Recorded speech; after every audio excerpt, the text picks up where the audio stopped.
sebuah semangat berani berkorban demi bangsa, baik harta bahkan nyawa sekalipun berani dikorbankan demi keutuhan negara kesatuan Republik Indonesia.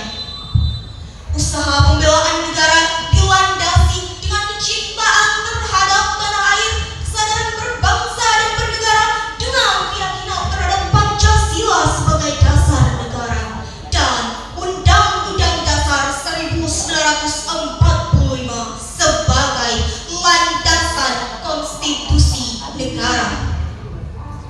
Sahabat muda, pada kali ini saya menyimpulkan bahwa makna perjuangan bela negara di kalangan pemuda adalah berani.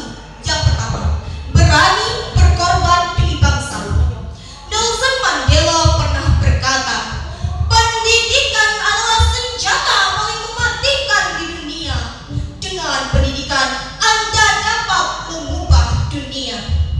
Hal itu diperkuat dengan banyaknya negara-negara merdeka setelah lahirnya kaum intelektual. Oleh karena itu, perjuangan demi bangsa dapat dimulai dengan terus belajar menjadi pemuda yang haus akan pengetahuan. Bahkan Profesor Dr. B.J. Habibie pernah mengatakan, setidaknya ada 5 kelemahan yang harus kita hindari, yakni lemah harta, lemah ilmu, lemah fisik, lemah semangat hidup, dan yang paling ditakutkan adalah lemah akhlak. Sebagaimana firman Allah dalam Al-Quran, potongan ayat Quran surah Al-Ra'd ayat 11, yang artinya, sesungguhnya Allah tidak akan mengubah suatu keadaan suatu kaum sebelum mereka mengubah keadaan diri mereka sendiri. Jika seandainya kelemahan itu melekat pada generasi muda, saya yakin pemuda saat ini bukan lagi menjadi pelopor pembangunan, melainkan sebagai virus pembangunan, penghambat lagi penghancur pembangunan. Padahal sahabat muda, sejarah tersebut mengajarkan kepada kita sejak tahun 1928 ditandai dengan kebangkitan nasional, Sumpah Pemuda, Orde Lama, Orde Baru, hingga reformasi. Peran pemuda dalam penggerak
Sejarah Indonesia adalah sejarah anak muda.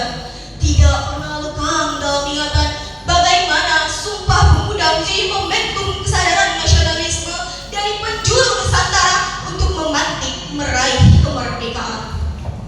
Oleh karena itu, mulai detik ini, pemuda Indonesia bergerak berjuang memajukan bangsa Indonesia, membela negara, menjaga identitas, menepis segala perpecahan, dan ingat satu kali lagi saudara, Indonesia dan karena kita beda, namun tetap memilih bersatu dalam bingkai Republik Indonesia hingga saat ini.